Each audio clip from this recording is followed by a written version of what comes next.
Hey, welcome to the AI Lead Show. This is Brian Lambert. Thanks for joining. And we're talking about the many hats you need to wear to chart a course to AI impact. How y'all doing? I've got Scaler, Integrator, and Activator. How y'all doing? Tell us about your hats. Let's see. This is my son's hat, believe it or not. Got it in Ireland, probably in 2012. And, nice. Wool hat, actually pretty comfy. It's really, really handy for Florida, I'm sure. Especially for Florida. Yeah, it's only 94. So, what about you, Integrator? How does your hat relate to AI? Oh, to AI? Not very much at all. This is just a nice sombrero. It keeps the sun off my face. It's important to use sunscreen or to otherwise guard your face here in Texas. We have very strong sunshine here. Nice. But yeah, as far as this goes, I would say it's about adaptability and flexibility. If you're building a solution, you need to make sure you build it vendor agnostic so that it plugs into whatever you need it to plug into. Oh, I like that. Nice. All right, Activator. You're not wearing a hat, but you got. But I'm going to lean into the whole agnostic thing. Sometimes the hat is just an accessory, and hence the glasses. Mine is a bit Indiana Jones, maybe a little bit cowboy, because sometimes you've got to be out in front of the herd, and you got to take the arrows sometimes. That's right. As you're out there, and I definitely would say no whips. Indiana Jones reference. Don't use the whip. Okay. Don't do it. Activator, if I may, you just mentioned that. Sometimes AI is an accessory. Maybe companies are looking at it that way, as in just a tool, right, to use. Sure. And that certainly is an issue in how they're approaching it.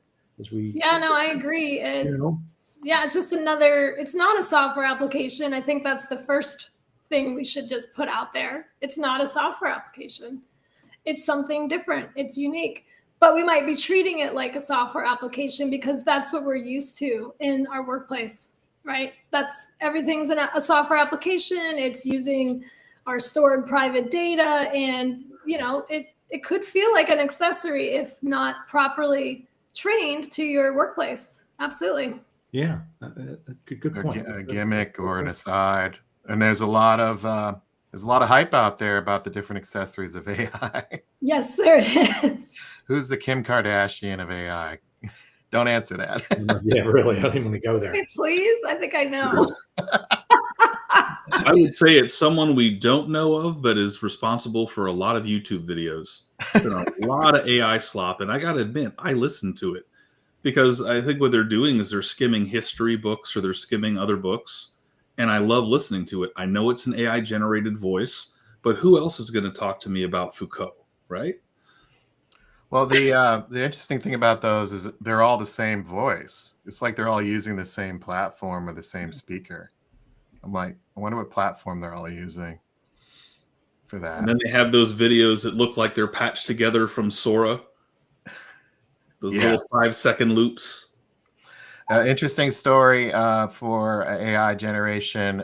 We had a picnic for one of the families in the neighborhood, and people were talking about the different superheroes that they like. I don't even know how that comes up, right? And so I generated on the fly a superhero song that was about them, and I played it. And it generated the superhero music with the cover art, and it named the song. That's awesome. In like 30 seconds. And then I said, well, I wonder if it does hip hop, and it did. And then I said, I wonder if it does country, and it did. And it was all just with the touch of a button. And I think that's the biggest, one of the conversations I had this week was the old paradigm of logging into a platform to fill out fields the whole mentality of SaaS and applications was this idea of we've got to get it into the database.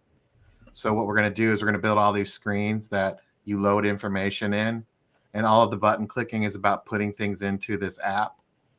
And then it comes out, oh, well, we can report on what you put in. So it's very much an input-output model. And when you look at it that way, a lot of fields, 300 to 3,000 fields you have to fill out in Salesforce or any of these other platforms.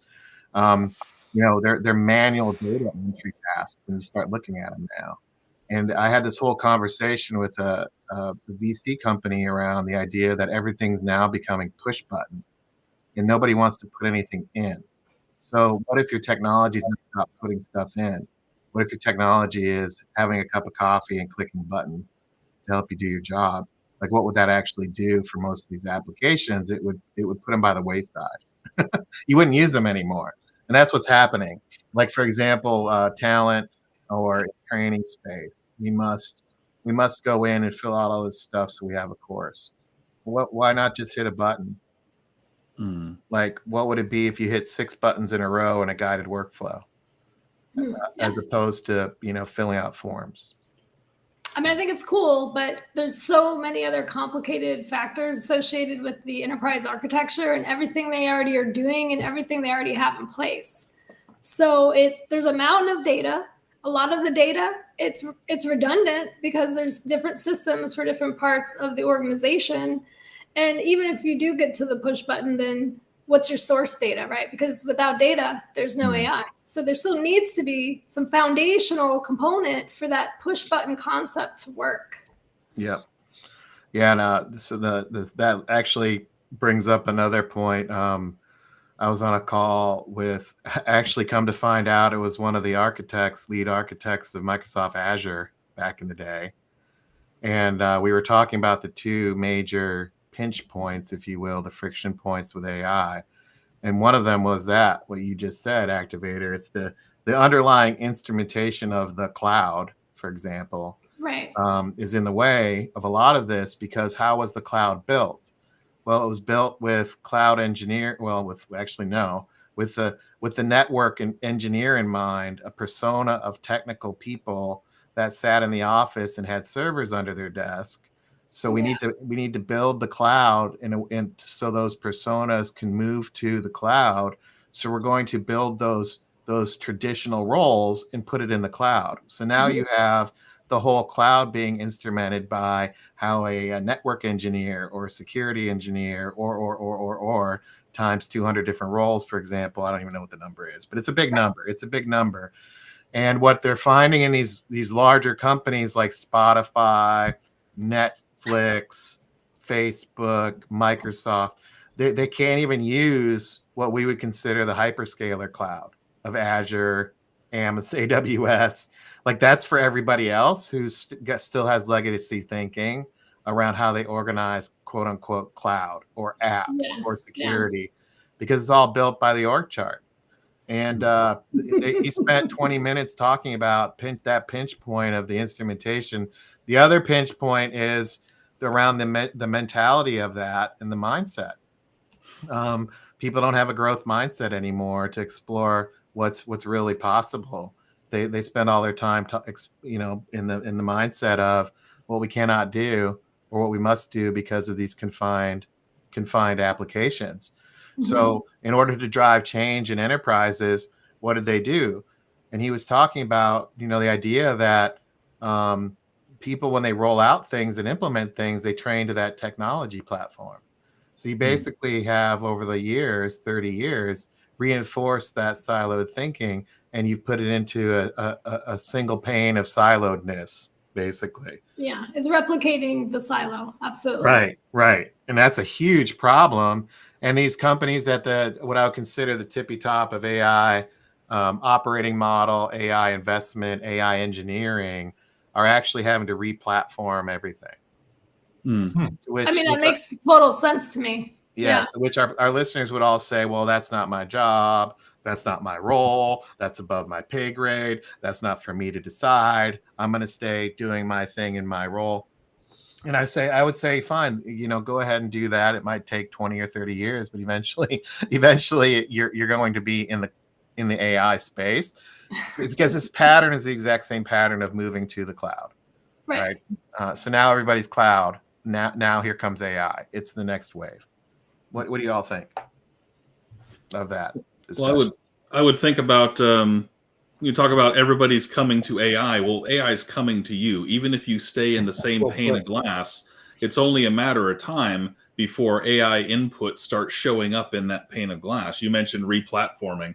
One of the reasons why they're replatforming is so they can have platforms that are extensible, that have the right application programming interfaces, so that you can pull in data from an LLM and have it show up right there next to the customer summary. You have a customer summary and output from your LLM, but it'll be in a little window right next to it, and you'd never even have to look away from your screen. So hopefully that flattens out the training curve a little bit. If we can bring the experiences to where the users are already working, then that will cut down on a little bit of that disconnect. Ken, is that pretty much what you were talking about the other day when you built that one deck that was around, embedding AI in removing the friction? Right, removing the friction. That was the name of it, right? Getting rid of that adoption friction. Yeah, that's it. I don't know if you want to expand on that. That was really interesting, I felt. Well, yeah, it's essentially one of the big reasons why people, stall out on these projects, is that you're asking them to go to another tab, or you're asking them to go to another application. And they're not stupid. They can learn how to do it, but they're going to cling to what they're doing already as long as possible. So like, for instance, if you told them, we have a tone analyzer for the emails we want you to send to our customers. So you need to flip over here, put your email into the tone analyzer, take its output, paste it into your window that you're in right now. Maybe it's in Zendesk or something like that. They won't take that detour necessarily unless they really see the value. But you always have that cognitive reset when you're having to reorient yourself from tab to tab. But if you can use the APIs that are in the source application, and you can hook those up to the APIs for the LLM, then the LLM can literally send its output into this application, where it can show up on a little piece of screen real estate for you. And that's stuff that happens behind the scenes. Not everybody has implemented them this way yet, but that's the goal if you want to get user adoption to soar from day one, is put it somewhere where they already are looking. Well, it's like, how many tabs does the average customer service rep have open, right, to do their job? I think it's 7, if I'm not mistaken, right? They have to go to 7 different locations to be able to find whatever data or information they need to be able to complete their role. And it's like, well, hold on a second, I need to go over here. That's not there. And for us on the phone saying, why is that not integrated? Why do you not have that in front of you? Why do you have to go to another, It's hard. It's hard, and it involves a lot of human curation. People think they can use AI and like get rid of staffing problems, but really, if you're going to use AI effectively and you're not going to get hallucinations, you are going to really need to have those, humans in the line. In the loop. There's got to be a human in there who's vetting that information to make sure that we're not feeding it garbage. But we're really talking about the data, though, and I'll just bring it back, because I think ultimately, without data, software applications and AI will not successfully work in any organization. And if you don't understand your data and you don't know how to manage it, then it's going to be really hard to do everything you're talking about either way, because you're still going to then reproduce more data in all of these different applications by putting an LLM on top of every application. So you're going to actually increase your total cost of ownership in the long run, and you're not actually taking advantage of the technology in the long run for the organization. You're just increasing your costs, right? So how do you then get a transformative approach where you start thinking differently about how you re-platform, re-engineer, re-architect the way that you are managing the backbone of your corporation? So everything around content, needs to be integrated before you even think about adding AI on top of it, or else you've got, Well, not necessarily. You just need to know what you actually need it for, right? I mean, you need a strategy. You can't just willy-nilly just toss it in there. Hey, workflows come first. What is the exact workflow problem that I'm trying to solve for here? And if you start from workflow, then you realize that, oh, the amount of data that I need is actually not that huge. I think of it like the starter bread kits that people send each other, you know, in weird times in Silicon Valley. We used to get little sourdough starters, and you would, you know, let it grow a little bit, split it off, and everybody would have delicious bread. I think of data like a starter kit too. You know, if you start with the workflow and say, I specifically want the number of times that this customer has called to show up next to their name in this interface, that's a very specific problem you're solving for. And I think that's if you start there with those tiny, tiny wins, you can really ease people into it and get a lot of early success. Yeah, I like that thinking. I like the starter kit. And what some technologies that are evolving now are in the space of creating what would be called synthetic data. So, hey, we don't have the data we need to get started with this AI pilot. Well, you can generate fake data as a mock data source. So the data that you want to have, you may not have right now. You have to go through a process to start, you know, getting that data collected, or you need to start pulling it in from a bunch of different sources. So don't wait for that. Generate a synthetic data source to start doing your dev work against. And then you can figure out what you need, and more importantly, what you need to actually start collecting it. And a lot of companies are in this challenge right now, which in the book, the AI Lead book, I call data drag. And this is a data drag example. We don't have the data. The data is in much different places. We don't have that starter kit for our loaf of bread, or this panel, or this generative AI output. And more importantly, we don't know where we're going to get it because we haven't even started collecting yet, right? So that leads to a lot of interesting conversations around, well, where is it? How do we collect it? Where do we put it? And then how do we keep it safe, right? And these are conversations that are happening right now. Well, they should be. What else have you all been working on? What kind of conversations have you had? Or what are you working on? I shared a couple of recent conversations on my side.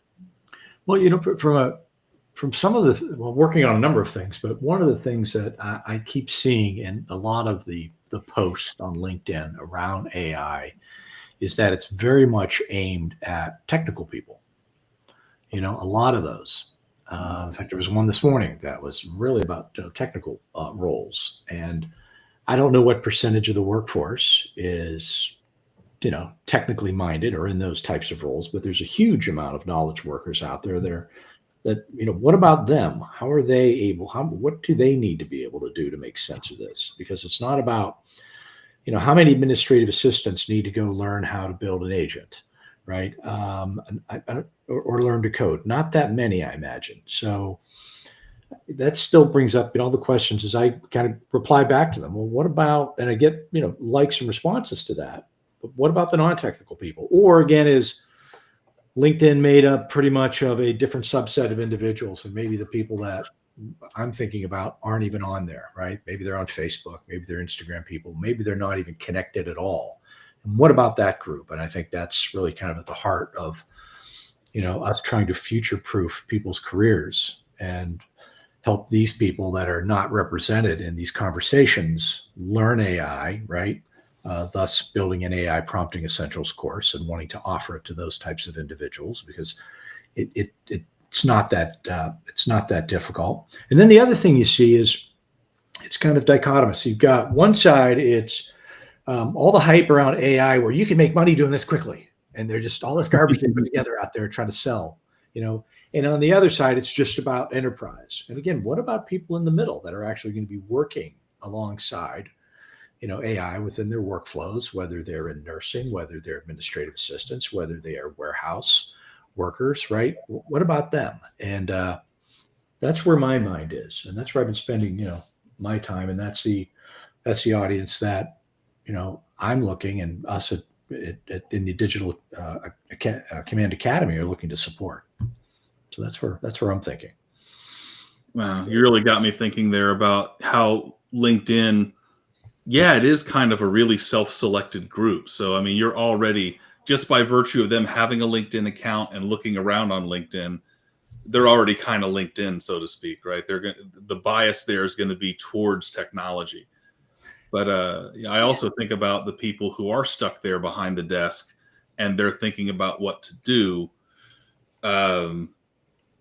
So many of them are just going to wait until their boss nudges them. And I know that's not future proofing at all, but I'm afraid that that's where a lot of them are, unless we can actually reach them and say, there's like free things like Claude that you can screw around with online. And at least then you won't be caught completely flat footed when your boss yanks the rug out from under you and says, you got to learn this now or perish. Well, here's a story. One of my daughters that is interning, and so she's got this internship, and she started it last week, and it's a great company. It's a great opportunity. They're taking really good care of her. I mean, it's amazing place. It has over 100,000 people that work there. I mean, it's a big company. And so, I'm like, okay, what's in your onboarding? She tells me all this stuff. And of course, you've got the cybersecurity. Don't open your phishing emails. And I said, well, do they have anything on AI?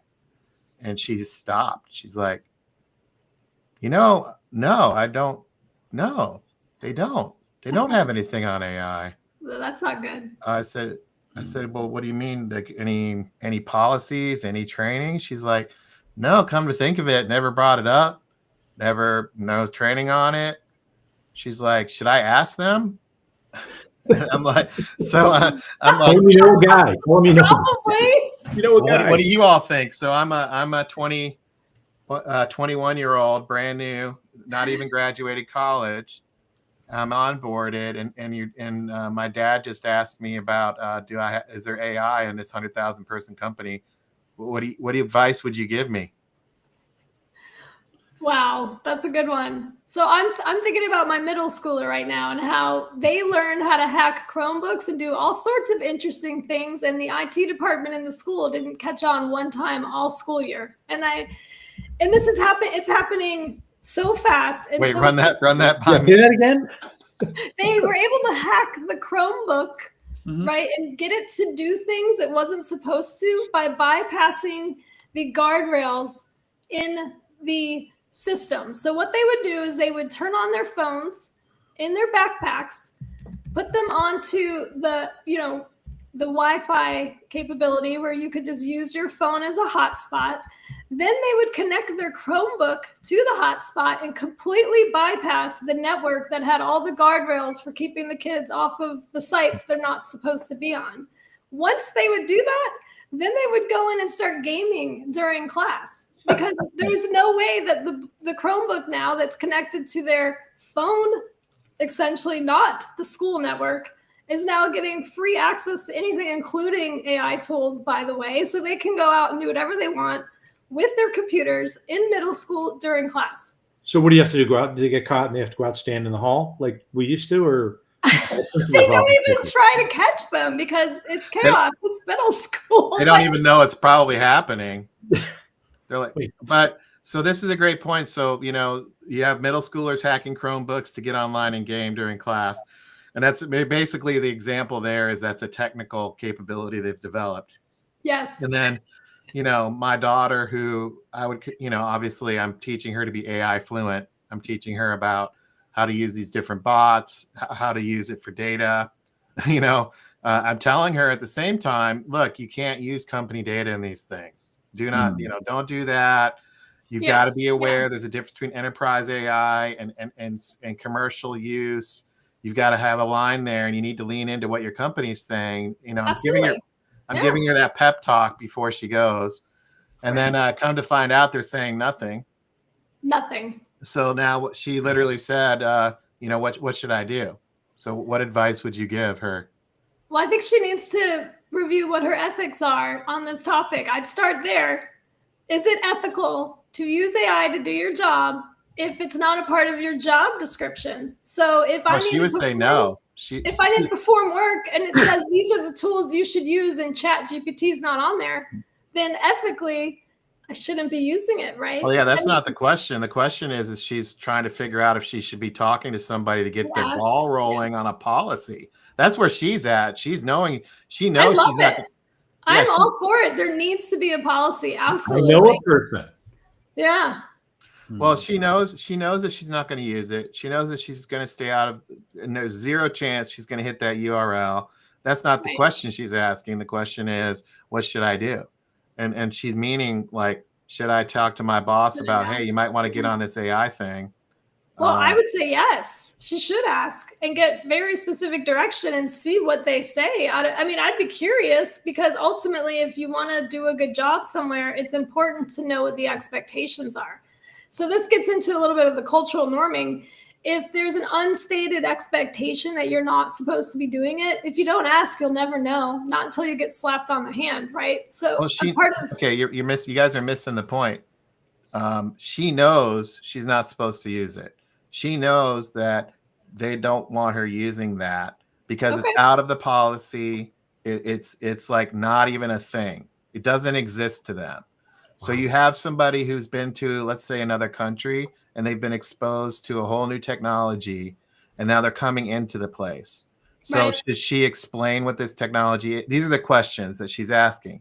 Not how do I get around it? How do I, no, it's, hey, I see an opportunity here. How should I bring this opportunity up? This wave is coming. Should I talk to my boss and educate them? Should I put together a course on AI and start floating it around? Should I talk to legal about, hey, this AI thing is coming from college students, whether how are you going to get ready? To leave it out of, hey, I don't know if you all know this, but there's no AI. This is me, I'm her now. Hey, I don't know if y'all know this, but there's nothing about AI in our onboarding. You might want to do something about, should she do those things?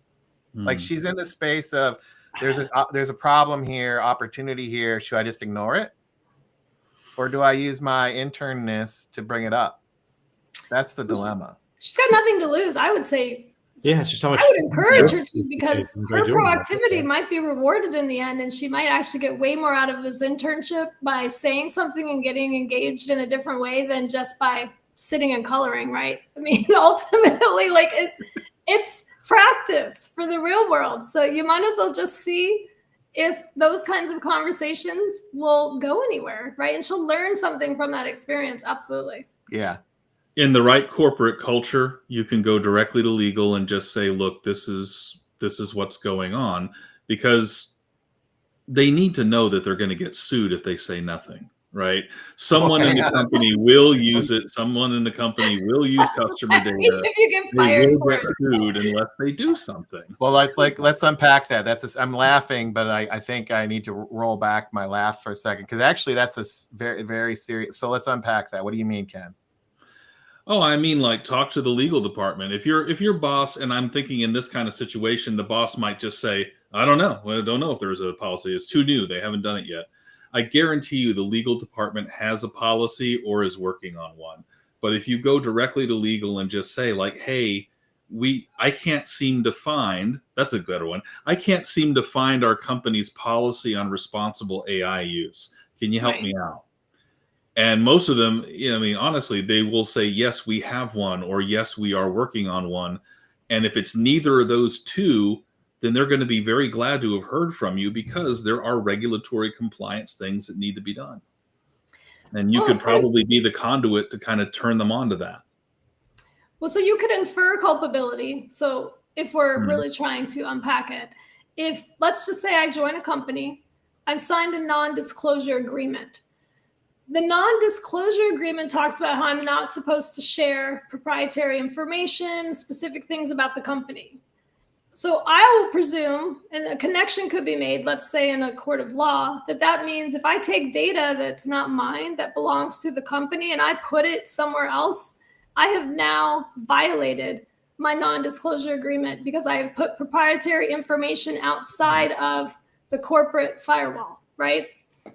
So if you're unpacking, sure, legal, but theoretically legal might think I'm protected. The real issue is that the employee doesn't understand that that proprietary information, the data, what data?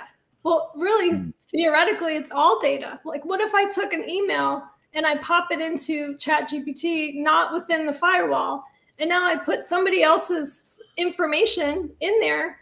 Have I violated my non-disclosure agreement?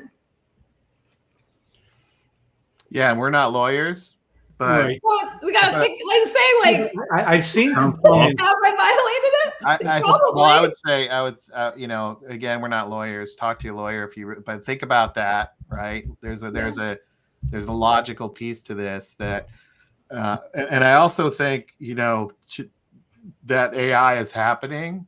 So there's this idea of shadow IT where people buy apps and pay out of pocket to do things. Yeah. Shadow AI is happening. Like it has to be. It has to be happening. Yep. And your company should have a acceptable use policy or not. Absolutely. Your company should have some sort of approval process for how you want to use AI and vetting AI tools or not. It should be clear to employees so that they don't end up in this type of position. And then I'll even go a step further to say it should be an onboarding. I totally agree. Everything else is. Like, yeah. All the no, I mean, it's got to be. Yeah. So thanks for sharing that and talking a little bit about that. I'll share that with her and see what she says. I say if it's an internship, what does she have to lose by asking the question or presenting a new idea, right? Right. Like nothing to lose. It's an internship. Right. Exactly.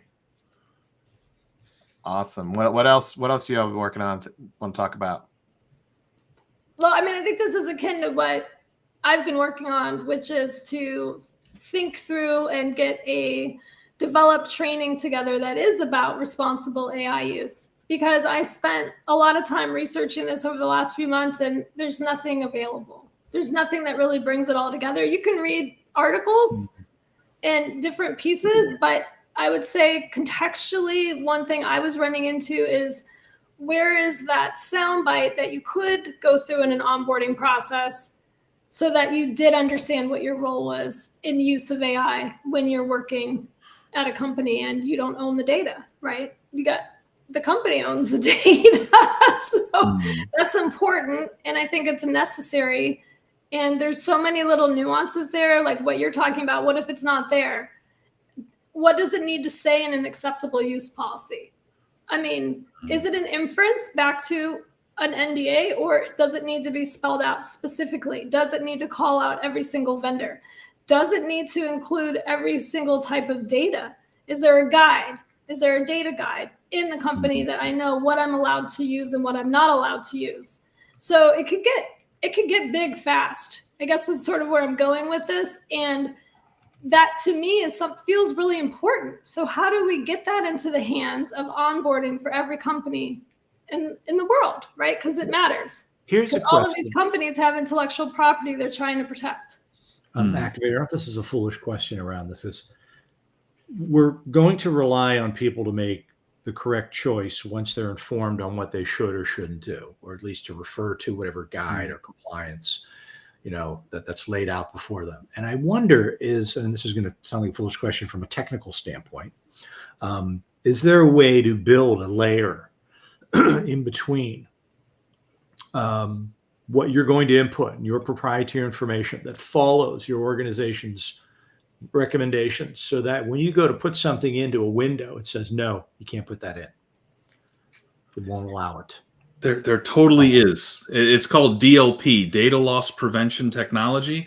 And they have cloud access security brokers, and some of them are able to take inline data. So like if you're copying and pasting something into ChatGPT, it'll see that part of what you just pasted and tried to send, it'll basically redact that and just whack that packet out of the park. But that doesn't work for what Brian was referring to earlier, which is this shadow use of AI, which is I'm within an organization and I'm just, hey, I know that I can be much more productive and efficient in building training materials if I just put all this information in there, and I'm not, that doesn't have that technology overlay included in it, and Yeah. that's puts me and the organization at risk. So, Well, that's isn't what- that what the training's for, though? Because you still need, as we said earlier, the human in the loop. And it is our jobs as the human beings in the loop to train people to understand these nuances. And there's a lot out there from a digital perspective and a lot of risk. Cybersecurity risk is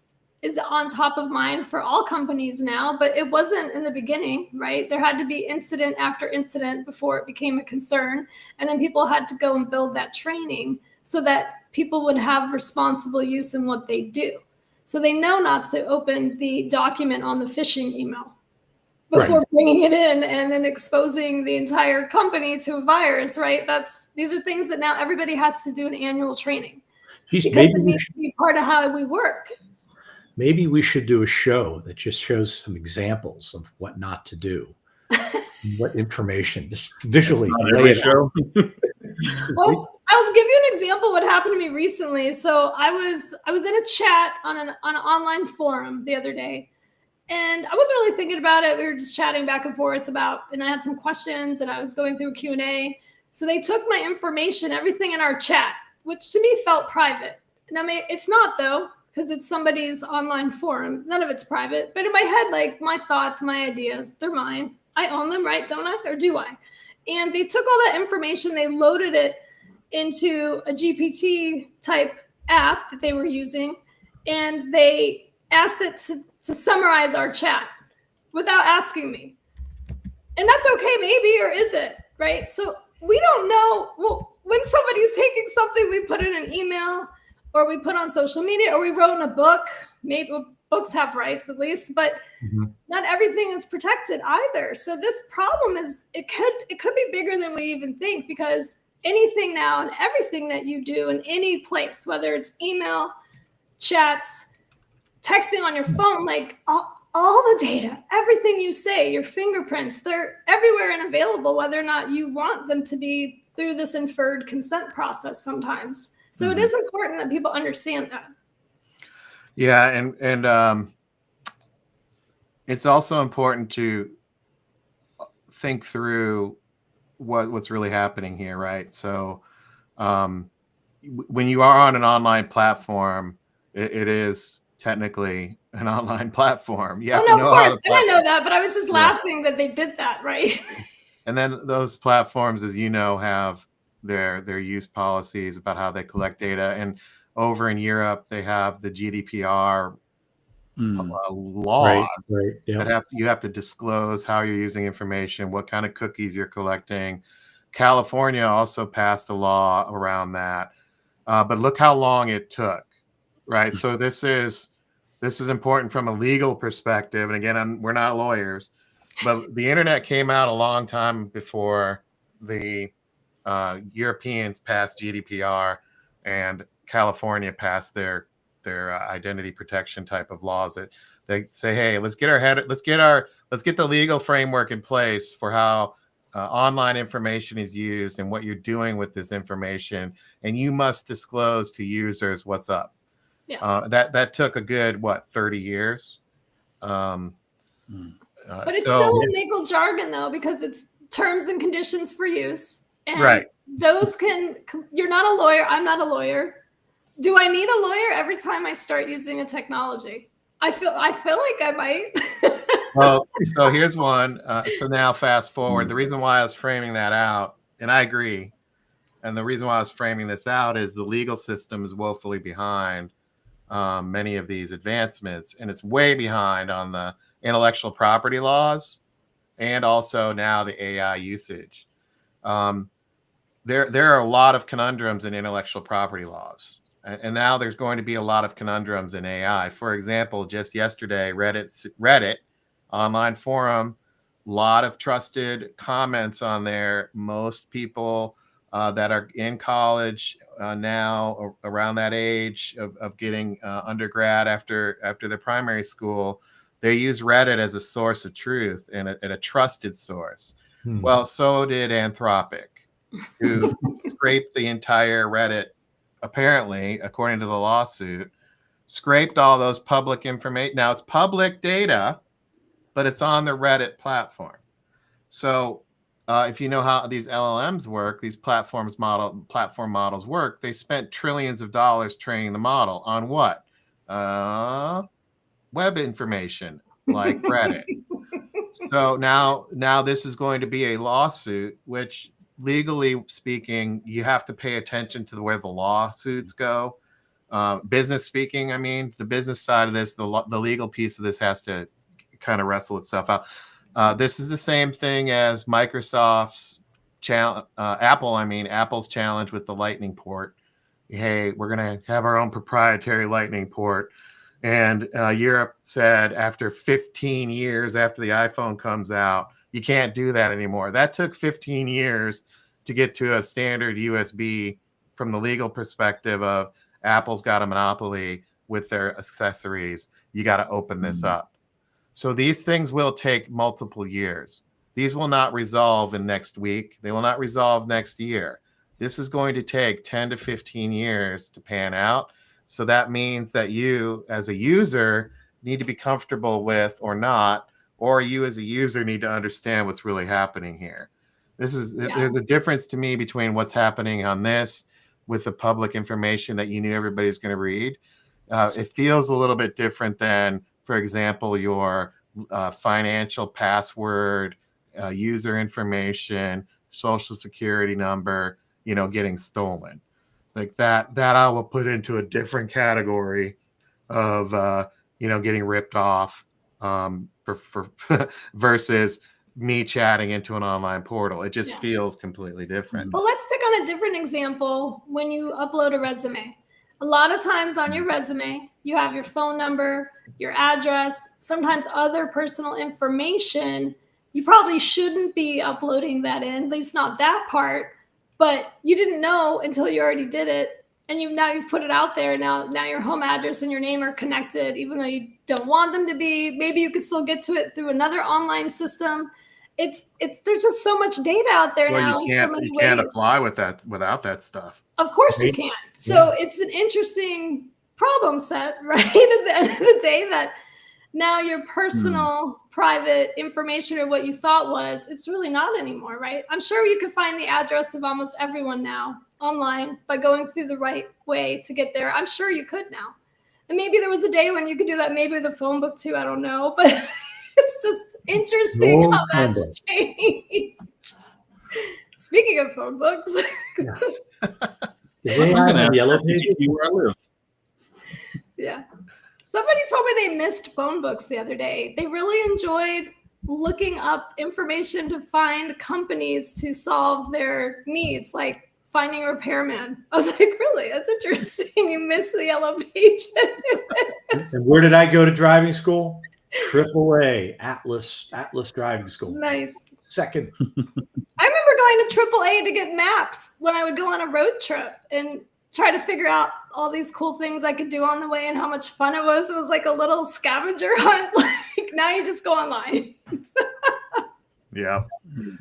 And I mean, the companies have been collecting, data. So usage, cookies, tracking pixels to track you across websites. And all of that's getting AI-ified, if you will, around usage patterns so that they can train the algorithm to serve you up, which basically reinforces your own bubble that you live in. Right. So everything that gets served to you is against your own perspective, reinforcing your own entrenched view of the world in your little bubble. It doesn't go out of its way to give you new concepts or new ideas. So we're talking about confirmation bias, Brian? Is that what we're saying? Yeah. Now the marketing data is just confirming all of my bias. Yeah. That's scary. Yeah, I mean, like for example, I'll give a little plug to an app that I use on a regular basis. They're called Ground News, and Ground News has built an app that gives you the news from across the world and defines it as left, center, or right biased, and then gives you your blind spots. So if you lean to the left, it's going to purposely, intentionally tell you, you might have a blind spot here, check it out. So there are apps being built to try to get you to have more of a holistic view of the world. Like back in the day before the internet, you used to have to read a lot of things to come up with your own point of view. We might go back to that. I think on the positive side of all this, and I can't remember what conversation it was.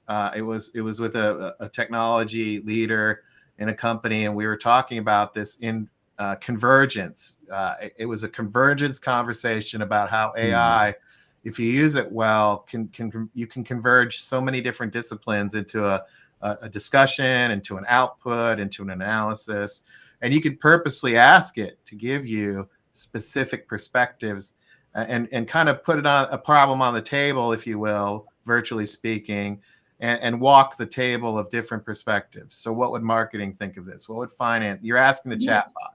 Yeah. And it does a really good job at being those personas, if you will. And so that convergence of ideas, what if we took a historical lens to this and said, back in Italy, Italy was at the crossroads of all the trade routes, and all of these ideas were converging into a small area, a geographical area. And in that small geographical area, all of these different perspectives and all of these different thoughts and all of these different cultures and all of these different ways to solve problems and perspectives came into one spot. And what happened in that? It became the Renaissance age. The Renaissance explosion of ideas, new ways to tackle things, a blending of ideas to see things differently, that Renaissance era. Well, what if AI was the catalyst to a 21st century Renaissance age? What would that look like? Well, it would look like the ability to get information and perspective in a hyper precise way in a condensed landscape. In this case, a chatbot, for example, if you chose to use it that way. You're saying you have to choose to use it that way, though, right? And I think that's the key here is if I'm a human in the loop and I'm not trained how to do it, I don't understand that it's important, then am I going to just do it on my own? And it, in this case, is seek other perspectives. Correct. Yeah. Am I getting trained to seek other perspectives and getting rewarded and getting a pat on the back, right? All the things that would matter in a workplace. Well, I can tell you for a fact, having been, for lack of a better word, run out of town in companies, people are not rewarded for having perspectives outside of their silo. I agree 100% with you. Yeah. And that's the problem space, right?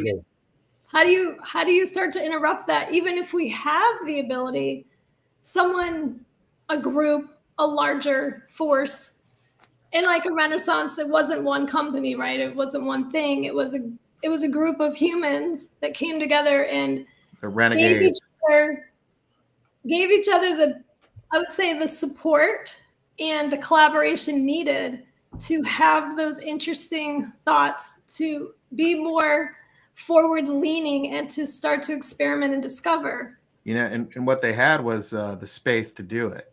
They created the space for dialogue. They created the space for debate. They created the space for trying to fly or whatever.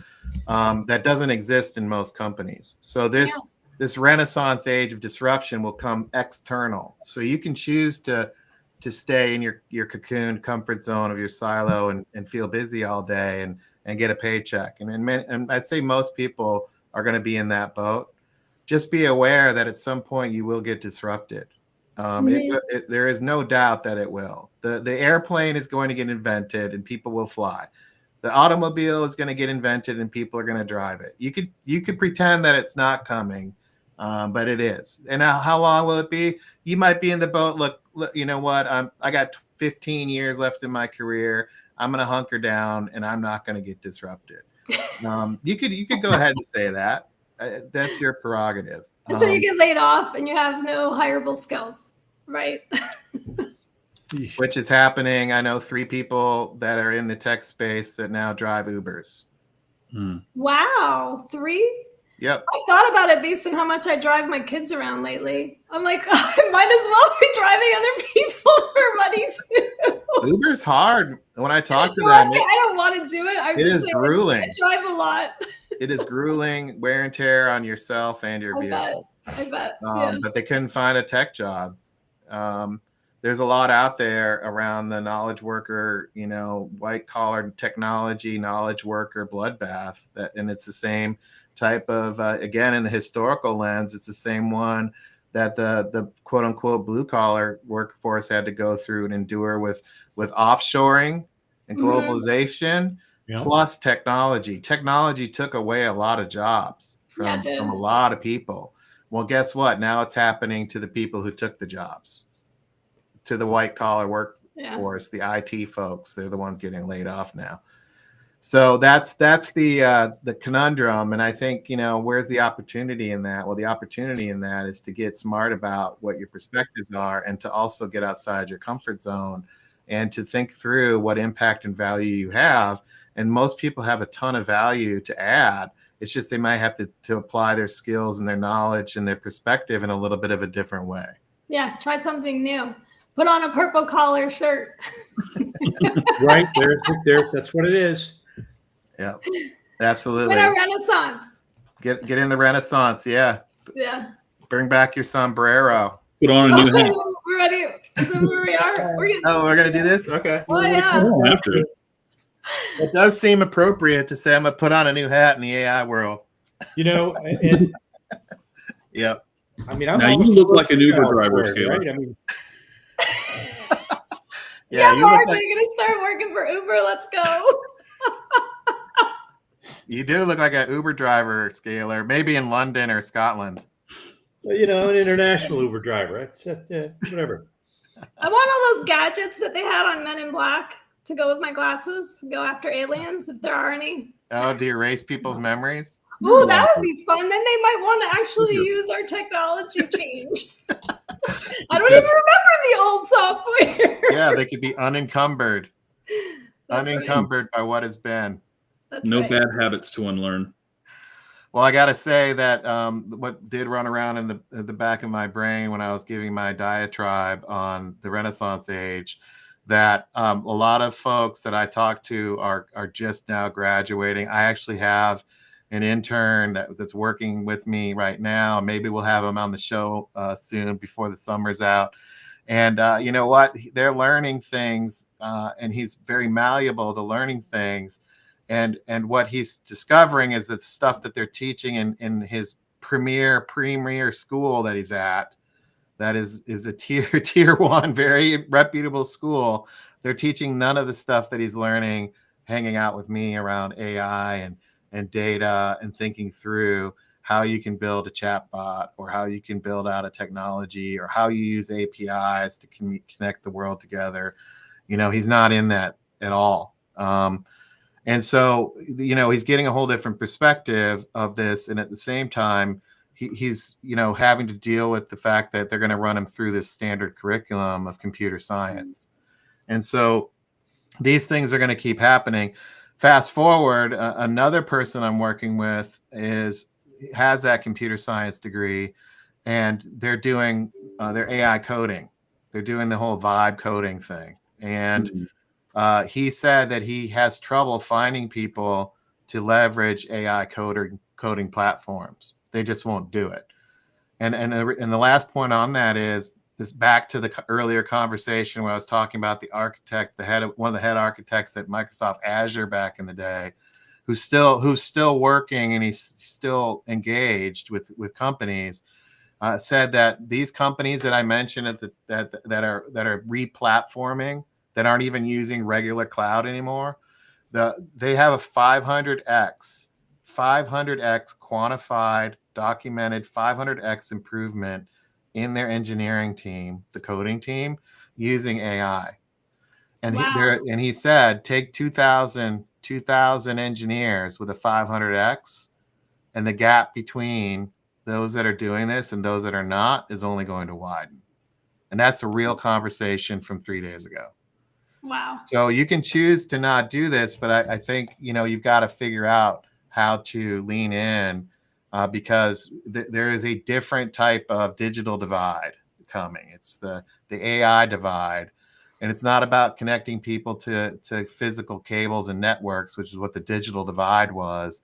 It's about connecting people to an unparalleled amount of computing power. You know, AI is compute power, and these companies are getting a 500x return by realizing that they can tap into that compute power, That's awesome. and harnessing that compute power to make things happen. So that's what I would encourage folks to lean in on and put the hat on and act a little quirky. It's okay to do. And I appreciate Go figure it out. Go figure it out. Learn as you go. And I appreciate Scalar and Activator and Integrator jumping on today to explore this critical topic. And I hope you all are energized and empowered after today's conversation. Thanks for joining the AI Lead Show. And we'll see you next week, every Friday at noon Eastern. We'll see you next time.